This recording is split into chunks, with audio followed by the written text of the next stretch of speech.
How to create a new REDnote account. What's up everyone? In today's tutorial, I'm going to be showing you guys how you can easily create a new account on the REDnote app. You can find this application on both Google Play Store and your App Store if you're using an iOS device.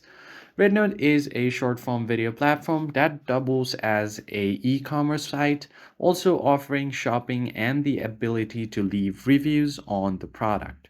So let's see how you can create a new account on this.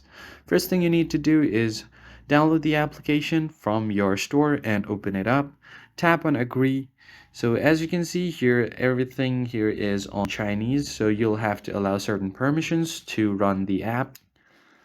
So here the first option is directly to log in, and if you tap on the login option, you'll find an option to enter your phone number and continue with that.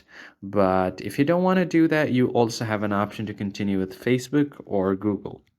And if you tap on other login methods, here you will be able to find Facebook and Google. And if you are using an iOS device, it will show you your Apple ID as well. I'm just going to continue with my Google account. Now from here, once you've chosen your Google account, tap on continue. Now on the next page, you'll be asked to select your age. So you're just going to choose your gender first and then your age. And once you do that, just tap on next.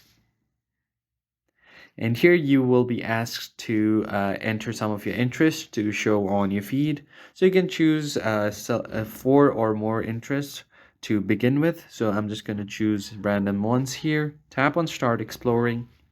And if you want to allow access to your contacts, you can do that as well. I'm not going to do that right now. And you can allow phone calls as well. I'm not going to do that. So once you're done, just go ahead and tap on it. And once you do that, you should start seeing videos. That's pretty much it. And that's how you easily create a new account on RedNote. I hope you found this helpful. I'll see you guys on the next one.